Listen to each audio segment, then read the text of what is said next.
maling-mali yung ginawa ni Kiko Barsaga dito. Dahil siya ay nag-apologize, nag-sorry kay Enrique Rason. Pag-usapan po natin. Enrique Rason, apologies. Siguro magkakaroon pa ng Man enough. my appeal process, but from a moral standpoint, if that is going to be my punishment for making a statement on what I assumed of Razon's moral perspective or of Razon's personality, then yes, hindi tama lang na makasuhan ako dahil doon. Kung sakaling magkaroon ng fine or imprisonment as a penalty, like tanggap ko naman yun since no, seryoso. I know you are. This as an admission of guilt or as an admission of kumbaga, like, you are man enough malice. to man up for whatever the consequences will be. Because once I read the letter of my father, he genuinely trusted Razon. Yeah. And it was me who broke my father's trust. Yun. Teka muna, okay, lilinawin nating mabuti. Ha? Hindi ko po sinasabi na naduwag dito si Kiko Barsaga dahil nagsorry siya. Hindi ko rin sinasabing mali ang desisyon niya dahil nagsorry siya. Okay? Para sa akin, ang pagsosorry po ay isang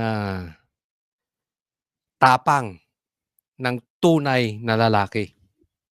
Kasi hindi ka ma-pride na tao. Alam mo yung mga mapa-pride na tao, yan talaga ang may problema sa buhay. Okay? So, hindi po issue sa akin na nagsosorry. Ako rin po ay nagsosorry. Ha? At dapat lang yon kung talagang nagkamali ka. Okay? Kaya lang ang problema nito si Kiko Barsaga. Nagsorry siya kay Enrique Rason dahil yung tiwala nung tatay niya kay Enrique Rason malakas. Kasi alam nyo walang problema sa pagsosorry. Lahat naman tayo nagkakamali. Dapat lang pag nagkamali ka, magsorry ka agad. Pero ang problema dito kay Kiko Barsaga, tapa nga niya, sabi niya kung makukulong ako, di okay lang. Diba? Kasalanan ko yun. So tama, hinaharap niya. Tama yun. Walang problema doon. Ang naging issue, hindi niya naman sinabing mali ako Mali ako, nagkamali ako ng tingin kay Enrique Rason. Ang parang sinasabi niya dito, nasaktan niya yung tatay niya. Dahil yung tatay niya at saka si Enrique Rason, magkaibigan. Teka muna, wala kaming pakialam doon. Usapan ng tatay mo yan at saka yun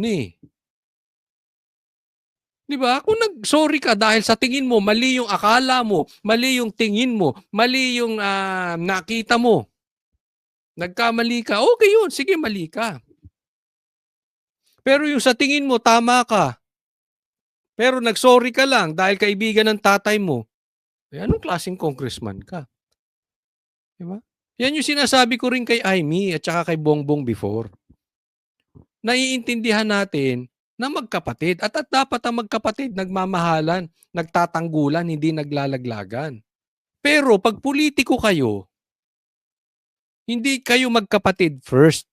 Dapat uunawain nyo na meron kayong sinumpaan sa batas. Meron kayong sinumpaan sa taong bayan na kayo magsisilbi. So pag may nakita ka at may alam kang mali sa kapatid mo, dapat sinabi mo. Diba? Ganun yun. Hindi porket kapatid mo, kaya nga nung una binabanata natin si Aimee.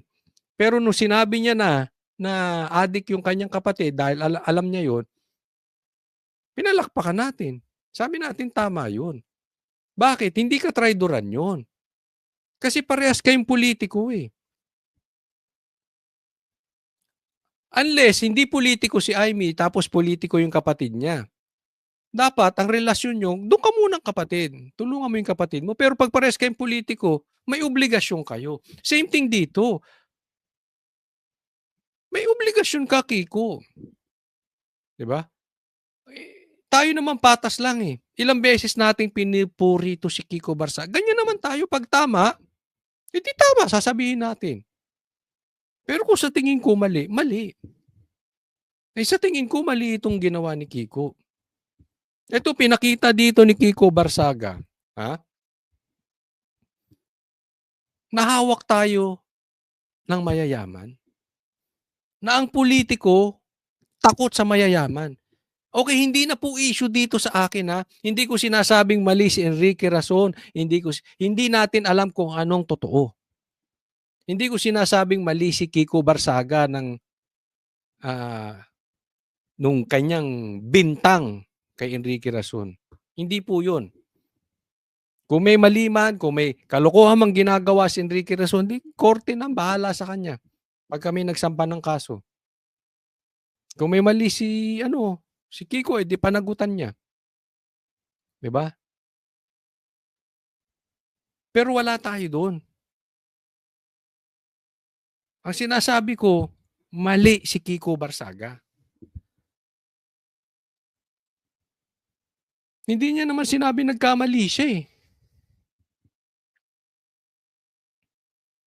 Pakinggan nyo kung sasabihin ba niya nagkamali. That time because of my misinterpretation of what happened. And misinterpretation ng nangyari dahil magkaibigan si Enrique Rason tsaka yung tatay mo. Oh. Hindi ganoon. Ewan ko kung hindi ko iba yung gusto niyang sabihin ni Kiko dito, no? Ano ba ibig niya sabihin dun sa na misinterpret niya or what? Pero yung bintang po kasi niya, it's not about interpretation. It's about facts eh. 'Di ba? Nabago dahil kaibigan ng tatay. Tama naman yun. People must be, everyone must be liable for their crimes or their immorality. And if I were to lose the case, I'll willingly accept it. O yan, accept niya. Pero dito lang nakikita natin na ito'y hindi patama kay Enrique Rason na. Pero dito nakikita natin na isang halimbawa na may kapangyarihan talaga mayayaman sa Pilipinas. Even politiko natatakot. Di ba? Kahit nga si Libiste sinabi, di ba? Hindi natin problema ang korupsyon dito. Ang problema talaga natin yung mga mayayaman na nai-involve sa politika. Hindi ko sinasabing ganun si Enrique Rason. Yung mga oligarchs, hindi ko sinasabing ganun siya. Ang punto natin dito, ito isang malaking halimbawa. Dahil kita naman natin ang tapang nito si Kiko. Lahat binabakbakan. Diba? Maglalabas pa raw siya ng mga ebidensya, etc. Marami siyang pusa. Hindi tumutupi ito si Kiko. Biglang tumupi kay Enrique Rason dahil kaibigan ng tatay. Ewan ko.